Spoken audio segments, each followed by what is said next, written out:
Ahoy! Joe Buddy Hambone here, and I'm back again with a brand new coupon code from our friends over at Noble Knight Games. This month, and running all the way through March 31st, is the code VRPG23. And that's right, folks, it's VRPG23, good for 10% off your orders. And what a time to be buying new games. Maybe it's really cold this winter and you're looking for ways to stay indoor and have fun with your friends and family. Or maybe you're just looking to fool around and fall in love with a brand new gaming system because, hey, now's the time to pick up something new and give something that you've been thinking about for a little while a chance at the table. VRPG23, good for 10% off all your orders from our friends over at Noble Knight Games. This is the Vintage RPG Podcast, your source for the best in classic and contemporary RPGs. With your hosts, Hambone and Stu. Welcome to the Vintage RPG Podcast, coming at you again from the clubhouse hidden somewhere in the swamps of New Jersey. I'm John Hambone McGuire, and folks, today I'm stoked. Stu's with me, as well as James Wallis, here to talk about his latest book, Everybody Wins, 4 Decades of the Greatest Board Games Ever Made. It's going to be out March 14th in most places, in Australia on the 17th, and maybe even New Zealand. Yet to be determined, though. Without further ado, we have just the most amazing guest today, and I don't want to keep yammering away. I want to talk to James Wallis. How you doing today? It's a pleasure to be here. Well, we are stoked to have you. We've definitely done episodes in the past on your work, so this is a real big one for us. You are a very prolific writer at this point. Why don't you tell our listeners who may not be familiar with your work about what you've done up to this point? Oh, good Lord. Well, I started sometime in the mid-'80s, so I'll save a lot of it. Came out of fanzines originally, wrote for White Dwarf back in the glory days of the early to mid-'80s. Designed some card games and role-playing games, wrote for Palladium and people like that. Set up Hogshead Publishing in the 90s, which was the largest RPG publisher in the UK. We did Warhammer Fantasy Roleplay under license from Games Workshop, and also the New Style line of games, including my own Extraordinary Adventures of Baron Munchausen, which were the first kind of small format, single session, rules light, story heavy, GM free games, which became the story game movement. But this was the late 90s. Most of the story game stuff kicked off in the early 2000s. Since then, I've been a games consultant. I've designed more games. I've done video. I've been a university lecturer. I've been a TV presenter. And I've written a bunch of books, including non-fiction books about the history of games. And I feel that the role-playing stuff, much as I love reading and playing role-playing games, the role-playing history stuff is that's a full sector right now. So I've been focusing on board games, and Everybody Wins is the history. It's an overview of the rise of modern board games over the last 4 or 5 decades, looking at where they came from, their influences, how they've developed, and using as a lens the Spiel des Jahres, the German Game of the Year award, looking at the games that have won it, how they were influential, what they went on to do, how they opened up the world market for new games. Because it's an extraordinary thing that in the late 70s, I mean, you look at Space Invaders came out in 1978, and in 5 years became the highest grossing media product of all time. And this is in the face of Star Wars. Star Wars come out the year before. Space Invaders took more money than Star Wars, and Star Wars merchandise did. And everyone was kind of throwing up their hands and going, well, that's it for board games. You know, had a good run. It's video from this point out. And yet today, there are more people playing more tabletop games than there have been at any point in history. And that's an extraordinary thing. And I think it's worth celebrating. And that's really what the book is about. It's a celebration. So can we start by, is there sort of an overriding philosophy behind I'm not going to try and pronounce the name of the award? I've pronounced it very badly for many years. The Spiel des Jahres. And then I was told that I'm pronouncing it apparently with a South German accent, which I had no idea. I just copy other people I respect. Yeah, it's the kind of philosophy is games that arose. I mean, some of them, the early games, what we think of as the early Euro games, really came out of the UK and the USA in the 60s and 70s. Acquire, Sid Sackson's game of building hotel chains, was published by the 3M company, the Minnesota Mining and Minerals. I think it's Mining and Minerals company. in, I think, 1963, 1964, and yet you play it today, and it feels like a Euro game from about 20 years ago. And that was hugely influential. And then there was a game called Hare and Tortoise, which came out of the UK, which is one of the first, not the first, but one of the first randomless race games. And so it's all about resource management and jockeying for position. Very, very smart game. And these were massively influential. And people were going, look, why in a game do players get knocked out? Because that's not fun. They're then sitting around for half the game watching the rest of the players. Why don't we just design games where everyone stays until the end? And these days that sounds like common sense, but in the 70s and the 80s it really wasn't. So this German school of design kind of developed, and a lot of it developed out of the work of two particular designers. I was going to say Werner Herzog. And sadly, Herzog, to my knowledge, has never actually designed a board game, though I imagine there's still time. Wolfgang Kramer and Klaus Teuber, who between them have won the award, I'm going to get this wrong, I think 11 times. They've never worked together as far as I know, but their games, you follow their development of their work through the 80s and up to the mid-90s, where Teuber produced Settlers of Catan, which was the game that just blew the doors off everything and became the figurehead and the forerunner of the game that took modern gaming to the world. And they're kind of developing this ethos of everyone stays in, you have to cooperate in order to compete with your fellows. Randomness is tightly controlled. The games aren't, tactics are better than randomness. And a number of other kind of philosophies that just make games more enjoyable and more immersive and more simply a better experience all round. And along with that came better production values, the introduction of meeples. Kramer's first Spiel des Jahres winner, Heimlich & Co., is the game that introduced the meeple, not the classic meeple that we think of, from 1,000 T-shirts and Board Game Cafe logos. That came in with Carcassonne, but in sense of being a kind of a two-dimensional piece of quite thick timber representing a person. Heimlich & Co. was the first one of those in, I'm going to get the year wrong, 1985, I want to say. So so huge innovation, huge, the art form, and games have been around for something like 8,000 years. They've been part of the backbone of pretty much every civilization that the human race has formed.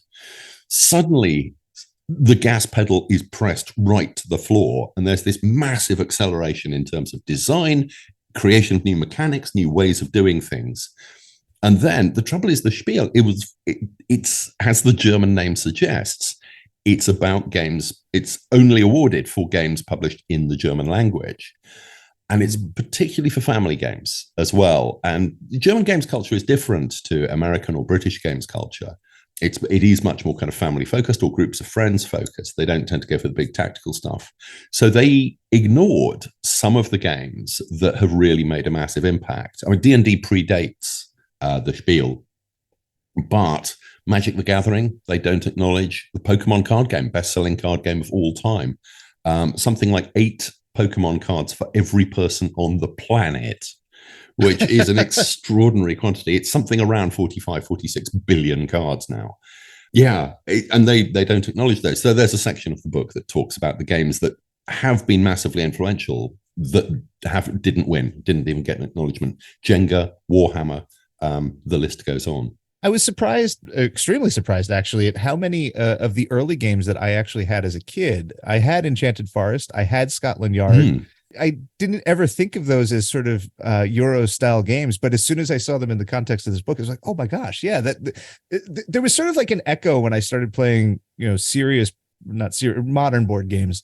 That I was like, oh, this seems familiar, and now I kind of understand why. Even though Enchanted Forest is sort of not the greatest, but Scotland Yard is pretty great. I love Scotland Yard. I am really quite rude about Enchanted Forest in the book. It's a kid's game. Let's be honest. I mean, it's a lot of people have fond memories of it, and that's fine. They were kids at the time, but you play it these days, and it's a slightly lackluster memory game. And it's a real shame because it's a work by Alex Randolph, who was one of the great influences of the 60s and 70s. And it's not his best work. And it's one of the few times the award you look at it and you go, well, why did they give it to this game in this year? And it's kind of a good bloke award. It's the designer probably deserves to win it at some point, but the game either was not great at the time or has not stood the test of time. So another thing that I found interesting is in the initial sort of run of the awards, it's sort of a coming together of this Euro game philosophy that really hardens and gets clarified with Catan and then, explodes. But now we're back in this spot where everything's sort of like loose again, and you start talking in the final part about how is it worthy of winning, which I love is the fact that goes throughout the entire book in a little call out box, and you say like it depends on what you call a game or what you consider a game. I think that this is also happening in role-playing games where the boundaries and the definitions are sort of, I don't know if they're broadening, but they're definitely losing focus. Do you think? Yes. I mean, I think the barriers to entry, particularly for role-playing games, are so low these days. I mean, literally give someone a copy of, not even Word, LibreOffice, Google Documents. You can be running on a $200 Chromebook. You can set yourself up a Google Docs account, bash out a 3-page RPG, save it as a PDF, set up an itch account, and have it on sale in an hour. That's extraordinary, because when I started doing this stuff, it was like, okay, well, you write a 256-page book, and then you contact a printer and you get printer quotes. And, there were no ebooks. It was long and it was really expensive. I came out of fanzines, grotty, photocopied, cheaply put together stuff with, you get your mates to draw an orc and that's your artwork. And sometimes that's your cover. And even those took a bunch of time and a bunch of organization. Then you've got physical copies, and you've got to find people who want to buy the physical copies and places that'll stock them. These days, places like Itch and the online communities that are there for games designers. And one of the themes of the books as well is that the thing that we don't talk about that really changed the face of games design is the internet, because suddenly games designers could contact and talk to and see the work of other games designers much, much more easily. And the more influences you have, the more things you have in your mental melting pot, your mental toolbox that you can bring to your next design. And I think that's why we're in the middle of this Cambrian explosion of different forms and we'll find out in a few years which ones have survived and which ones have drifted to the bottom of the great ocean of games, and it will maybe recovered in a few thousand years by the archivists. Just a quick shout out to the RPG archivists who are doing an amazing work. The stuff that's coming out about the early days of TSR and the early days of the influences on Dungeons and Dragons, stunningly good books, stunningly good scholarship. That's why I didn't write one of those. It's because I know I'm not that kind of writer.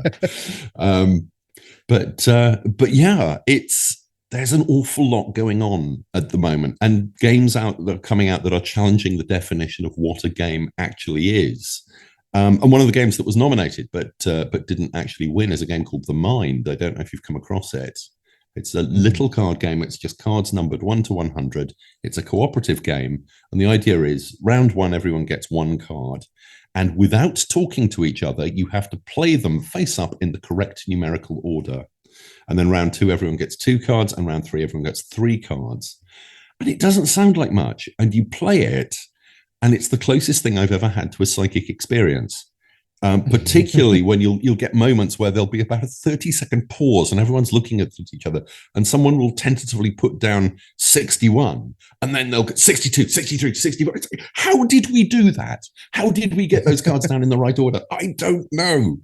It's extraordinary. No other game has ever made me feel like this. The sensations that you get from playing The Mind.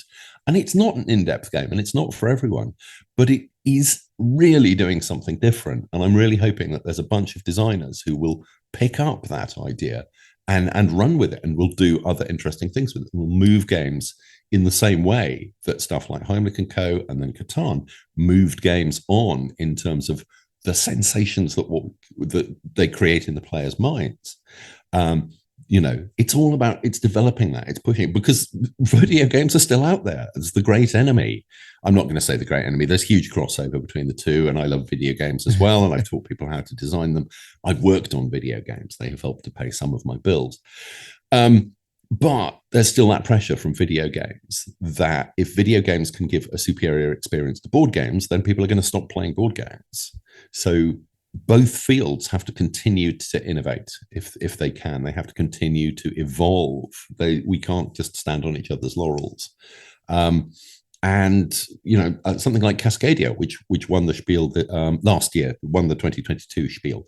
On the face of it, looks quite traditional, but you look at the mechanics that it's using, and they are really quite modern. But the feel it creates is the same kind of almost cooperative warmth and sense of creation that I remember getting from Catan in the early days. It's managed to capture that. And this is, sorry, I'm going to go on a digression now, because this is one of my hobby horses. And I've been reviewing games professionally, tabletop and role-playing games, since the late 80s. I had a bizarre moment. I do a couple of podcasts, but I do a thing called Ludonarrative Dissidents with Greg Stolze and Ross Payton, and we do a deep dive on a different role-playing game every time. So in our most recent one, we're talking about initiative systems, and I go, there was a TSR game that they took over from SBI called Sniper Bug Hunter in late 80s, and I'm frantically Googling it as I'm talking, and up comes the Wikipedia entry quoting a big chunk of a review of it that I wrote in 1988.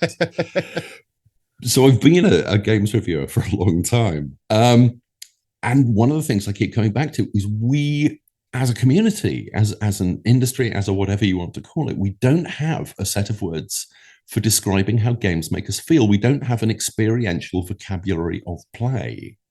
And that's fine. A lot of other art forms don't either. But games are interactive. Games are all about the experience, about the way that the participatory experience, affects us and makes us feel, and the emotions that it creates. We're not just sitting there watching a film or a play or reading a book or looking at a piece of art. We are participating in the creation of the experience. And you can't just sit down and go, okay, well, this word means this and this word means this, and here is your experiential vocabulary of play. It has to arise from an understood need, but it's really hampering when you're trying to review a game and explain how it is that it feels on the table, and really what people do is they compare it to other games they've played. And I tend to talk an awful lot about food and wine. I'll talk about its aftertaste and how it's, mouth feel or game feel and things like that, because that is, that's an interactive field as well. So I think there's a long way to go. And people do say to me, haven't we done enough with kind of bits of cardboard and chits on a board? Isn't there, haven't we run out of things to do? It's like, no, there's so much innovation still to come out. It is a really exciting time to be really any form of tabletop gamer. There's so much that's new and so much that's never been done before. I agree with you 100%. And I want to add on to something that you just mentioned. You talk about food and wine and the game experience. I've always found the tabletop board game experience, especially in its collaborative nature. You said something really powerful before, but essentially like no one has any fun when they have to stop playing because they're out. Yeah. The games in this book really are games that you will get to play to completion with your friends, and taking it a step further than wine and food. It's often very musical in nature, because you look at something like Heimlich & Co., right? Been around for decades, right? Yes. And I always liken it to things like the Rolling Stones wrote Satisfaction, but when you and your buddies get together and play Satisfaction, it's going to be your own way in your own vibe. Same overall concept and composure, but you're going to do it your own way in your own vibe. And then if you get a different buddy who comes in to play with you, that's going to change the dynamic even more, to the point where no one's going to have the same experience twice playing the same song. And I kind of liken that to the tabletop board gaming experience, where, we've played Heimlich & Co. down at the clubhouse. And, little sidebar here, Stu has an amazing hidden clubhouse somewhere in the swamps of New Jersey, where all the RPG books and board games live, where we get together and we play games together. We've played Heimlich & Co. so many times, and every time is different. And it's because of the people you play with, and it's because of the interpersonal relationships between those people and how they bring that energy to the table. I'm going to give you a little extra bit there. It's also different every time because we were playing it wrong for a while. I mean, there is that as well. We didn't know. So I thought that you could go backwards and forwards, and you can only go forwards around the circle. And that has changed the game's dynamics significantly. Yes, that word. I mean, people may know Heimlich & Co. It's had about 5 or 6 different names: Undercover Spies, Top Secret Spies, a bunch of others. Look it up on Wikipedia. It's not a complicated game by any means. No, not at all. It's a roll and move, which immediately puts some people off. But it uses the roll and move in a really tactical way. You split your move between different pieces, and no one apart from you knows which piece is yours. So when you hit the scoring thing, and every piece scores for the number of points for the space it's currently on. You have to start trying to judge. I think they moved 7 to they moved the brown one 2 turns ago. I think they might be brown, and then you discover you're completely wrong.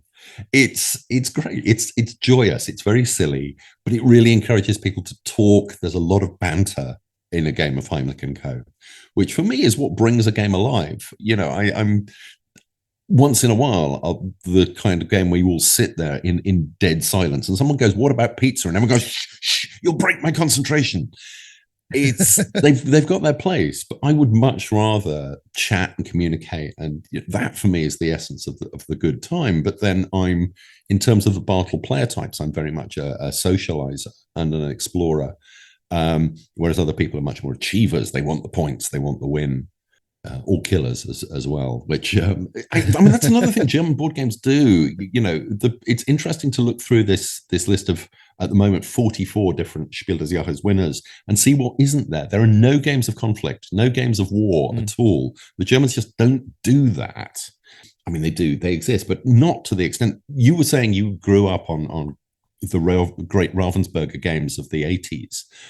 At the time in the UK, most of what we were getting were games about tanks, games about warfare usually it was an unspecified war, or it was World War II. But there was a huge Escape from Colditz game, which was hugely popular.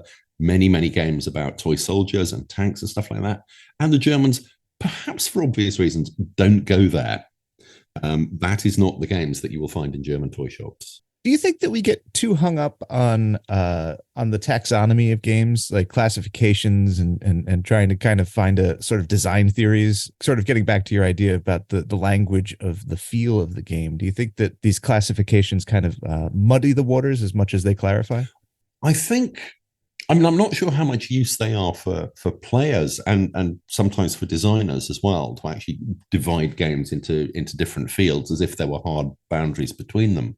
I can see that for academics, and the whole academic study of games is another thing that's exploded in the last 25 years or so. And, whereas before you struggled to find an academic who would admit to working in board games. And now there are conferences and, universities have entire departments studying not just games, but in some cases tabletop games as well. And there's some amazing work coming out of there. And that can then feed back into design. Jeff Engelstein's book, The Building Blocks of Tabletop Game Design, basically breaks down game mechanics. And this is specifically talking about board game mechanics rather than role-playing mechanics or video game mechanics. But he identifies, I think it's something like 180 different mechanics, including all the different ways you can run an auction in a game, for example, and all the different ways that you can distribute cards. So there's the standard deal, and then you've got card drafting, all the rest of that.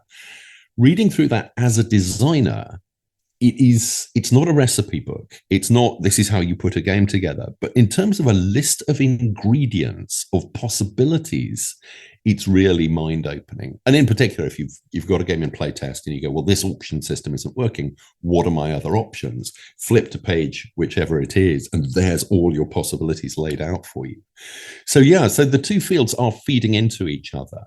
Though I think, to go to particularly a novice game designer and say, well, really what you want here is a worker placement, card drafting, stuff with limited randomness, they're just going to look at you completely blankly because what they want is a game about penguins.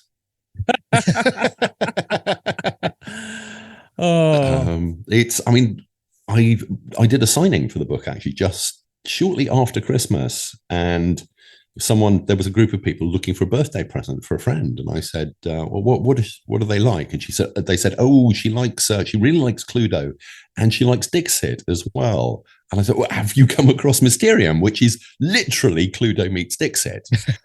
But yeah, talking about games in terms of other games, I think is very much, that's the shorthand. That's the easy way to do it, rather than having to delve down into the slightly more technical jargon. Do they still call it Cluedo in the UK?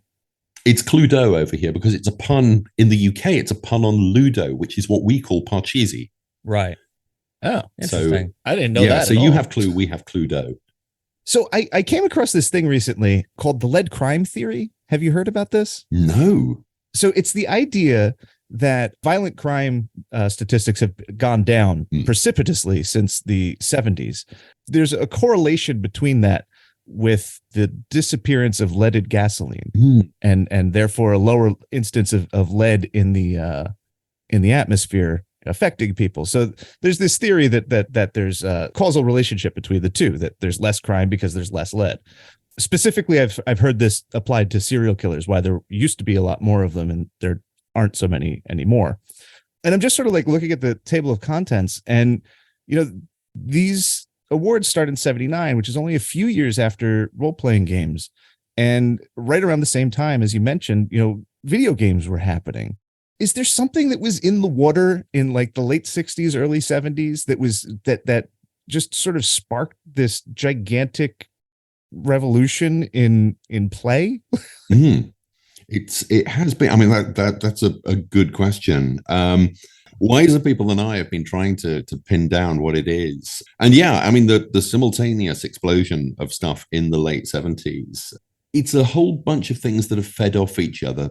Partly the existence of new types of game, video games, obviously, role-playing games, but that introduces the idea of narrative in games. Storytelling in games did exist before that. I've actually, for a project I absolutely can't talk about, been doing some research into 16th century Siena and the courtly circles there, where they were playing proto role-playing games, and these things are recorded. People really, they wrote them. They're written descriptions of people assuming roles and asking each other questions and stuff in character. They weren't going on adventures and they weren't rolling dice, but it was play acting and role play. So that's been around for a while, but it never took off. It never gelled. So you've got new forms of games rapidly getting better, rapidly iterating. You've got a society that's changing, that's becoming, I think, and I'm Gen X. I squeeze into Gen X, and I think Gen X generally, we are more playful than the generation that precedes us. We are less reverent about the 9 to 5 and taking things absolutely seriously, and we're more inclined to play. We're more inclined to look at our lives as something that should be enjoyed rather than something that should be endured. We work to live, not live to work.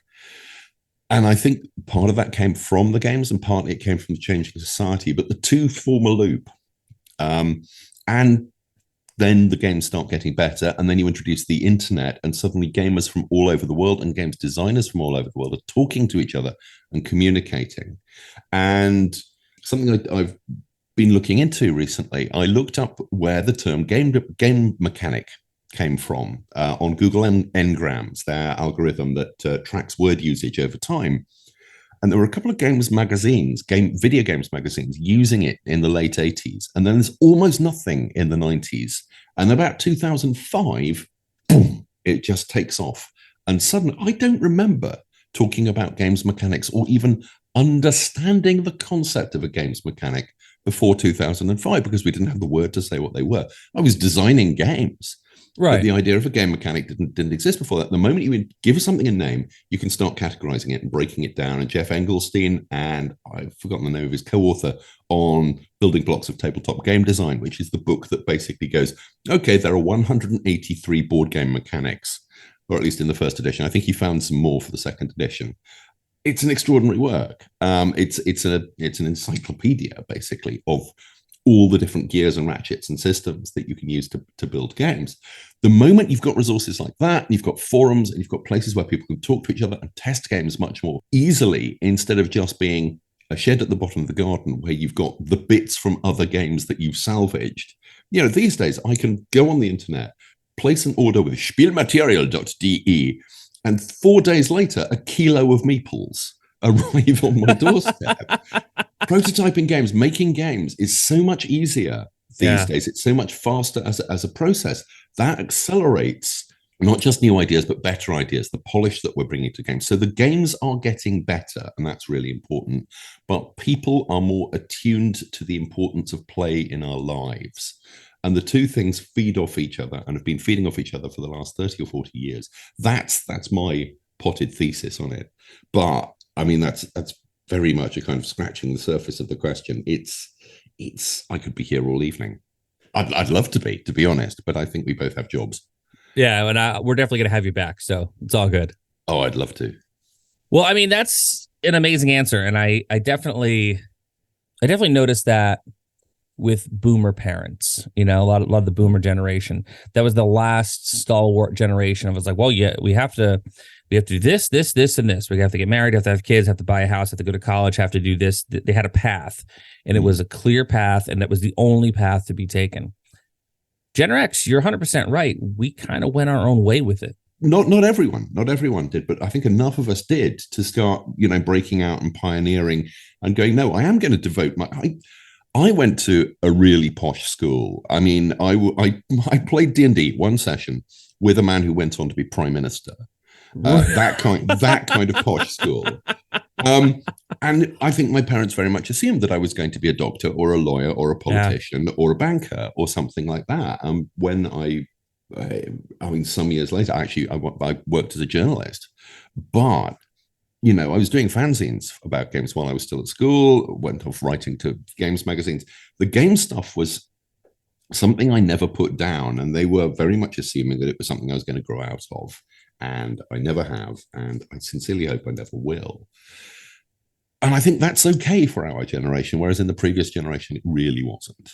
Yeah, I think my parents thought the same thing about me playing in bands, and then and being a creative. And I never finished college, but man, I finished 5 books and a bunch of albums. So that's a degree as far as I'm concerned. Same here. James, it's been absolutely amazing chatting with you, and we cannot wait to have you back. Dear listener, we are going to have James back. We're going to talk about Baron Munchausen. This has been another amazing episode of the Vintage RPG Podcast. James, one more time for the listeners, why don't you tell people where they can find you on the internet and also where they can pick up your stuff? Sure. I mean, the main thing, the thing I'm plugging right now is the book, Everybody Wins, 5 Decades of the Greatest Board Games Ever Made, or maybe the four decades. I've moved my copy. I can't check. Anyway, Everybody Wins by James Wallis, published by Aconite. That's releasing in the States in mid-March and Canada at the same time, and then in Australia in May, and is out in the UK already. There's a podcast that goes alongside that. It's called the Aconite Podcast Presents Season 1, Everybody Wins. If you just search Aconite, Everybody Wins, it'll come up. There's 6 episodes of that, and that's me talking to people like Matt Leacock and Rainer Knizia and Ian Livingston, and that's really fun. I'm at James Wallis on Twitter still. I'm at James Wallis at dice.camp on Mastodon. I'm at jameswallis.com if you want to look at my slightly outdated website that I really need to get around to redoing. Some of my stuff is up on Drive-Thru, including The Extraordinary Adventures of Baron Munchausen and my diceless 4-session narrative role-playing game, Las Vegas, which I'm very pleased with, very proud of. And a bunch of there's some freebies up there as well. Silly little things like the RPG I did for John Kovac's Dork Tower comic called Afterlives, which is what happens to the soul of a dead player character. And it's a 1-session RPG that you play. Basically, you are integral in deciding whether their soul goes to heaven, their local equivalent of heaven, or their local equivalent of hell, or gets thrown back into the karmic cycle, or whatever. It's a ton of fun, and it's free, and that's up on Drive-Thru. Anyway, so I'm all over the net. Basically, that's pretty much it. I've probably talked too much. No, not at all. Listen, you've been an absolute pleasure to chat with today. And again, we are so excited to have you back. We're going to have links in the show notes to all the stuff that James just said, as well as a link to our Patreon, patreon.com/vintagerpg. If you like the show, why not become a patron? Because for just $1 a month, you can get ad-free episodes. Now, listen, we're always going to have an ad for Noble Knight Games when they give it to us, because let's face it, who doesn't want a discount code for the game store you're going to shop at anyway? However, you're not going to have your car part ads in the beginning of the episodes for $1 a month. We also have a killer Discord community that we'd love for you to be a part of. Stu and I are running games for our patrons. You got a behind-the-scenes look at Stu's book, which is now called Monsters, Aliens, and Holes in the Ground. It's got a long rest of the title. I always make him say it, so I don't really fully remember it, but it's coming this October from MIT Press. You've got a behind-the-scenes look at My Game 321 Action. It's a cinematic storytelling RPG. If you like free stuff, head over to DriveThruRPG. There's a free rule book there and a couple free solo play adventures for you to check out. Patreon.com/vintagerpg. We always encourage people to like, review, and subscribe to the podcast, because your reviews really do help other listeners to find us. You want to find Stu on the internet? It's at Vintage RPG. I'm at John McGuire RPG. I don't post as much as I should, but you know where to find me. So for Stu Horvath, I'm John Hambone McGuire. May the dice always roll in your favor.